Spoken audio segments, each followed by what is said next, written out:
Good morning, everybody. Let's learn some Torah. This week will be Rosh HaShannah. Friday night begins the new year. Please God, it should find us all safe and strong, healthy and well, maybe even hopeful. And because this coming Shabbat is included within Rosh HaShannah, the Torah reading that we read this coming Shabbat will be that of Rosh HaShannah. Now, the Torah readings that the rabbis chose for the high holidays are hardly simple. Both Torah readings on the first and second day of Rosh Hashanah come from the Torah portion of Va'era. We usually refer to Va'era when we talk about the binding of Isaac. It's not a simple choice. The Torah readings do not make things easy. This morning, we're going to talk about the first Torah reading. The first day of Rosh Hashanah, we deal with the expulsion of Hagar and of Ishmael. That's the way to think about this. Now, I want you to hear the beginning of this because you have to wonder to yourself, who's the story about? V'Adonai pakad et Sarah kasher amar, v'yas Adonai l'Sarah kasher diber. God took note of Sarah just as promised, and God did for Sarah what had been announced. And if you remember, angels had come to tell Sarah and Avram that they were going to have a child. And Sarah laughs. Why does she laugh? Because she says, I'm too old for this. My husband's too old for this. And they have a child. But before that happens, remember, they were supposed to, and tried hard, to have children. And Sarai said, take my handmaid, take Hagar, and have a child with her in my name. Now, while you and I would have so much to say about, God forbid, a configuration that looked just like that, we do understand the holiness of surrogacy. We do understand the process of IVF. We do understand in our modern world that the efforts to have children don't always meet with physical success, the holiness of adoption. And so the idea of having a child in someone else's name, or finding another way to have a child at all, is incredibly holy.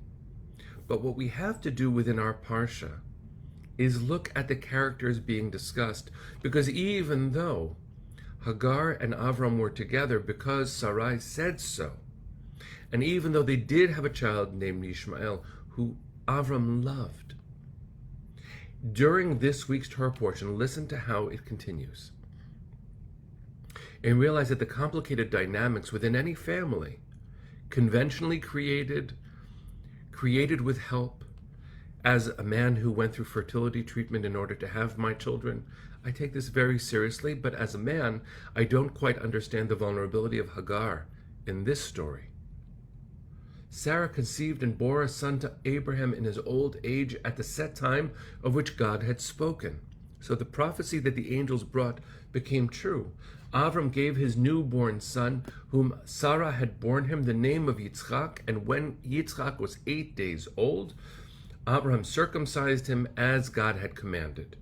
This is the story that we know. It continues. Now Abraham was 100 years old when Isaac was born, and Sarah said, God brought me laughter. Everyone who hears, and you can translate this as, will laugh at me, Yitzchak li, or will laugh with me. But it's astounding. And then she continues to speak. She added, who would have said to Avram that Sarah would suckle children? Yet I have borne a child in his old age. Ki yaladati vein lis kunav. And then the story turns. This is what we read on Rosh Hashanah. The child grew up and was weaned, and Avram had a great feast on the day that Isaac was weaned. Sarah saw the son whom Hagar the Egyptian had borne to Avram, playing. Now, this verse has been translated and interpreted by countless people. Listen to the Hebrew. Vatera Sarah et ben Hagar HaMitzrit. Sarah saw the son of Hagar the Mitzrit, not the son of Abraham, which was the promise, not her own son, which was her language, when she said to Avram, take Hagar and have a child in my name. But Sarah saw this other child, not her physical child. And listen to this verse. Asher yalda la'Avraham mitzachek. She saw the boy born to Avraham mitzachek. Now, this could be translated as laughing. Remember, Yitzchak's name means laughter. She saw this other boy with Yitzchak, mitzachek. And it could mean they were playing together. And maybe she worried that the older child, which was not an issue of her body, would be an equal to Yitzchak. And we have been the inheritors of this dysfunction, this worry, that maybe there's only enough love and lineage and blessing and wealth and water and land for one tribe. And that's just not the way things have to be. But Sarah's feelings have animated so much worry in our world. Another translation, by the way, of the word mitzachek, she saw Ishmael playing with Isaac, has been understood, and I don't follow this reading, but it's important to acknowledge that it's there. Another way that it's been read is that Ishmael was playing sexually with Yitzchak, because there are other sections of the Torah where the word mitzachek is about sex. But that's not the way the text needs to be read. That's the way the rabbis have chosen to read it, and part of the reason they do that is to make it clear why Ishmael had to go, because without that understanding, what was he doing wrong? What was Hagar doing wrong? They were part of the family. There's an interesting spiritual read that when she saw Ishmael mitzachek playing, the Hasidic read is that he was acting like Yitzchak. He was acting like the covenantal son. He was pretending to be Yitzchak. But the idea that he wasn't the covenantal son, that he wasn't the eldest, he was the eldest. Not of the beloved wife, perhaps.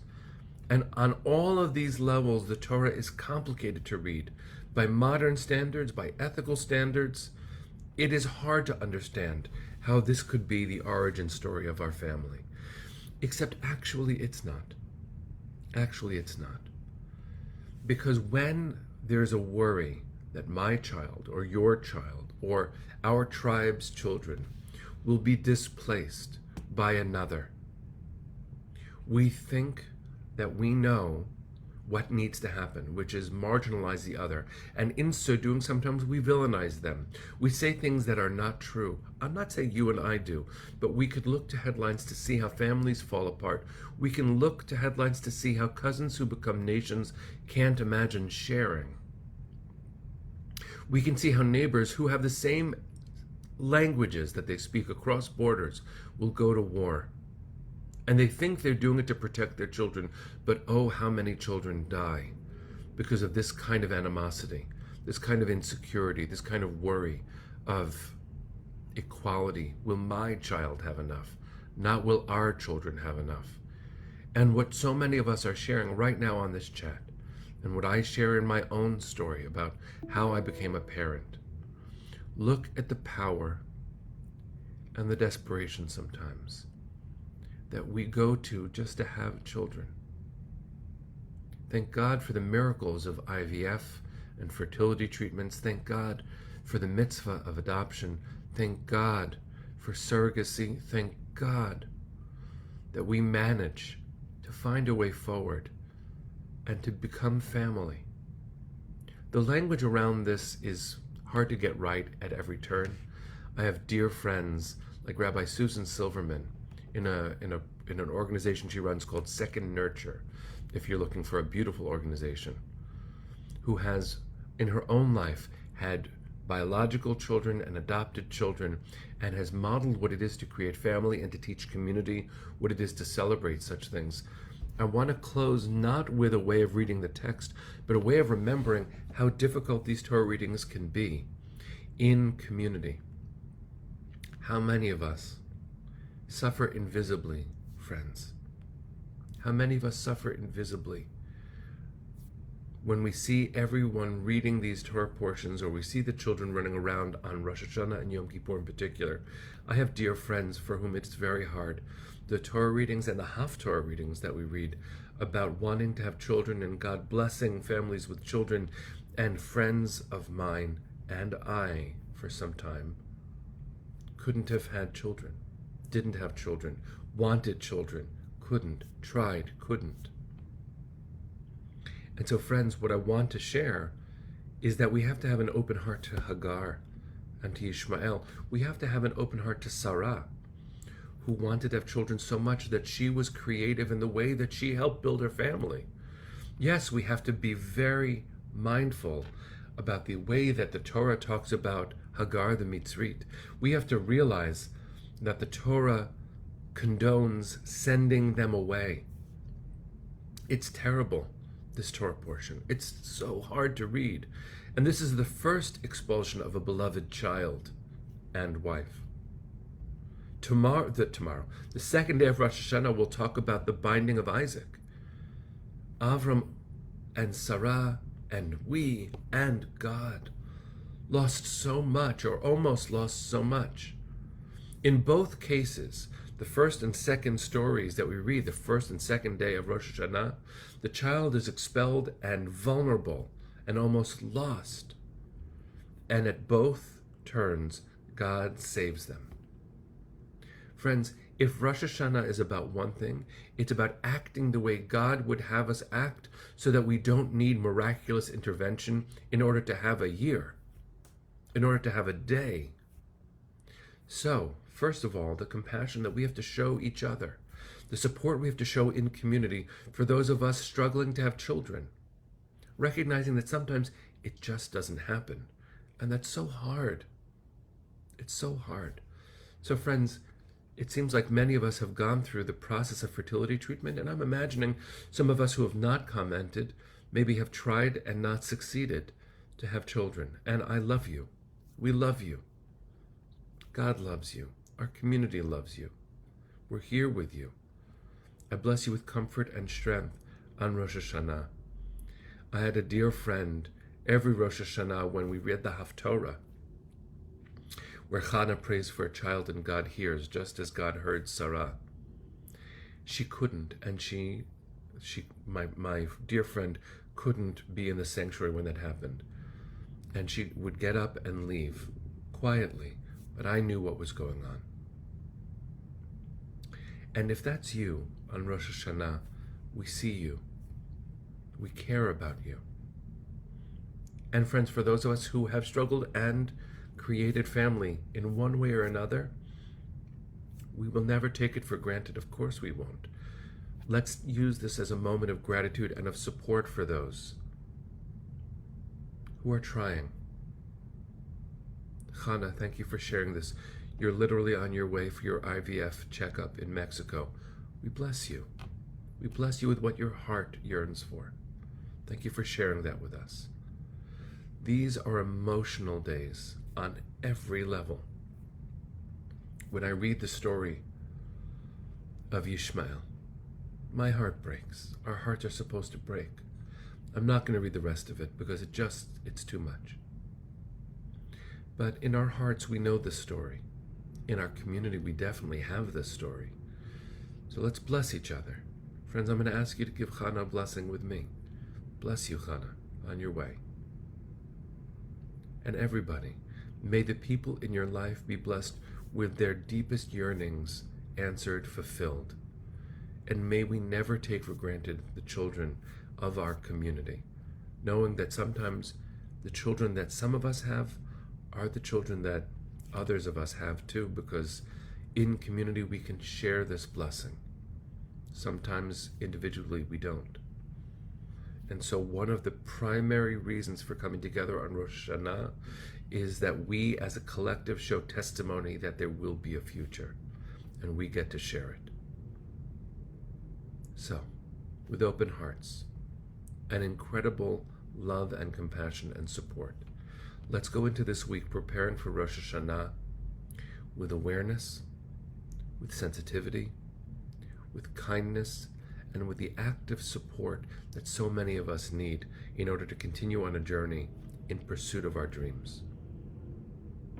Bless you, friends. Let's sing our way into a good day. Here we go.